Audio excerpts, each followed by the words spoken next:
Australia का काला आसमान, एक छोटा सा बच्चा डेविड वॉरेन खिड़की के बाहर देखता है और अपने पिता का आने का इंतजार करता है। पर उसके पिता का प्लेन मिस होबार्ट कभी लैंड ही नहीं हो पाता। वो विमान कहाँ गायब हुआ आखिर उन आखिरी पलों में? ये सवाल उस 9 साल के बच्चे के दिल में पत्थर की तरह जम गए थे। पिता की मौत एक ऐसा रहस्य बन गई जिसे सुलझाने वाला कोई नहीं था। नमस्ते दोस्तों, आज हम बात करेंगे आसमान के उस सबसे बड़े राज की जो बड़े से बड़े विमान हादसे की सच्चाई दुनिया के सामने लाता है। जब भी कोई प्लेन क्रैश होता है तो पूरी दुनिया की नजरें सिर्फ एक ही चीज तलाशती हैं, ब्लैक बॉक्स। 1950 के दशक में जब बड़े बड़े विमान हादसे रहस्यमय तरीके से गिर रहे थे, डेविड ने फिर वही पुराना दर्द महसूस किया। उन्होंने ठान लिया कि अब किसी और बेटे को ये अधूरा सच लेकर नहीं जीना पड़ेगा। अपने घर के एक छोटे से गैरेज में डेविड ने एक ऐसी मशीन का सपना देखा जो मरने वालों की आखिरी आवाज को अमर कर सके। उन्होंने एक छोटे से जर्मन पॉकेट रिकॉर्डर को आधार बनाकर उस पर स्टील की तारों से बुनाई की। उन्होंने एक ऐसा जादुई बक्सा तैयार किया जो विमान की रफ्तार, ऊंचाई और पायलट की आखिरी चीख को अपने अंदर कैद कर सके। उन्होंने इसे आग से बचाने के लिए एस्बेस्टोस की परतों में लपेटा, जिसे विमान के जलने के बाद भी डिवाइस राख में जिंदा मिले। शुरुआत में दुनिया ने इसे नकारा, पायलट चिल्लाए, ये हमारी जासूसी है, लेकिन डेविड का मकसद जासूसी नहीं, सत्य की ओर था। वक्त बदला, हादसे हुए और हर बार मलबे के बीच उसी नारंगी डिब्बे ने सच उगलना शुरू किया। आज डेविड वॉरेन भले ही हमारे बीच नहीं रहे, लेकिन हर विमान के पीछे उनकी वो जादुई तिजोरी हर पायलट और यात्री की कहानी को सुरक्षित रखती है। लेकिन क्या आप जानते हैं कि इसका नाम ब्लैक बॉक्स होने के बावजूद भी इसका कलर ब्लैक नहीं होता, बल्कि ब्राइट ऑरेंज होता है ताकि मलबे में आसानी से दिख जाए। और ये इतना मजबूत कैसे होता है कि पूरे विमान के परखच्चे उड़ने के बाद भी इसे खरोच तक नहीं आती। असल में ब्लैक बॉक्स नाम दूसरे विश्व युद्ध के दौरान ही मशहूर हो गया था। उस समय ब्रिटिश सेना अपने गोपनीय इलेक्ट्रॉनिक उपकरणों जैसे रडार और रेडियो काले रंग के बक्से में रखती थी ताकि वे चमके नहीं और उनका राज बना रहे। बाद में जब प्लेन रिकॉर्डर बने तो वे तकनीकी रूप से काफी जटिल और रहस्यमय थे, इसलिए मीडिया ने उन्हें भी ब्लैक बॉक्स कहना शुरू कर दिया।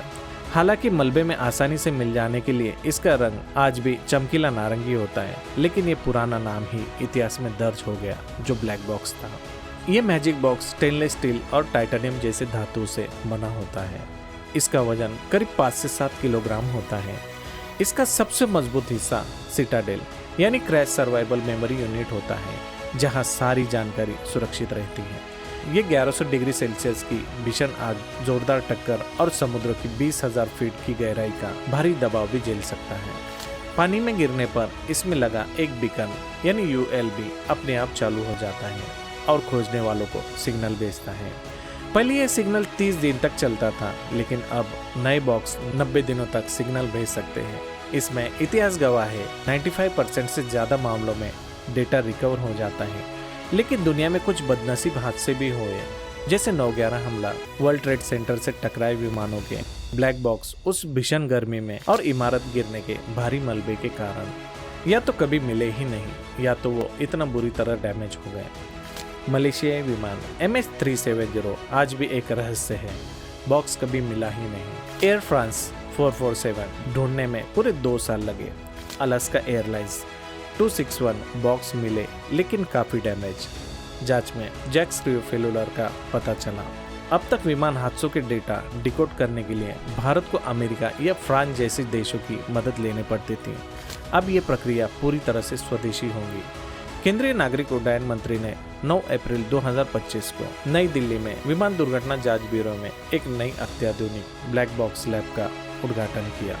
इस लैब से अब दुर्घटनाग्रस्त विमानों के ब्लैक बॉक्स का डेटा निकालने और जांच करने के लिए विदेश भेजने की जरूरत नहीं रहेगी। जांच तेज होंगी और भारत की हवाई सुरक्षा और मजबूत बनेगी। भविष्य में ब्लैक बॉक्स तकनीक में बड़े बदलाव आ रहे हैं, जैसे MH370 हादसे के बाद अब रियल टाइम डेटा स्ट्रीमिंग पर अब जोर दिया जा रहा है, जिसमें विमान का डेटा सैटेलाइट के जरिए लाइव कंट्रोल सेंटर तक पहुंचेगा। साथ ही डिप्लॉयबल बॉक्स विकसित हो रहे हैं जो क्रैश पर खुद अलग होकर पैराशूट से उतरते हैं।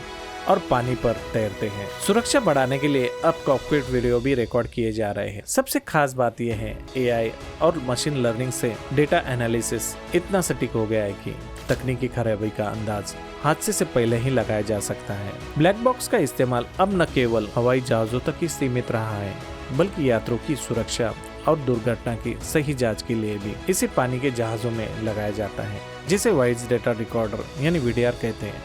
इसके अलावा अत्याधुनिक ट्रेन और बुलेट ट्रेनों में भी इवेंट रिकॉर्डर के रूप में इसका इस्तेमाल होता है।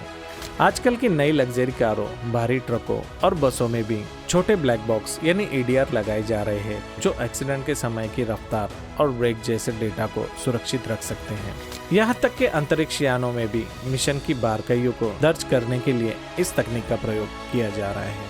तो दोस्तों, ब्लैक बॉक्स का मकसद सिर्फ हादसों की वजह ही नहीं जानना है, बल्कि उन गलतियों से सीखकर हमारे हर सफर को सुरक्षित बनाना है। तो दोस्तों, उम्मीद करता हूँ ये जानकारी आपको पसंद आई होगी। ऐसे और दिलचस्प वीडियो के लिए हमारे चैनल को लाइक, शेयर और सब्सक्राइब जरूर करें और कमेंट्स में बताएं, क्या आपको लगता है रियल टाइम स्ट्रीमिंग से ब्लैक बॉक्स की ज़रूरत खत्म हो जाएंगी?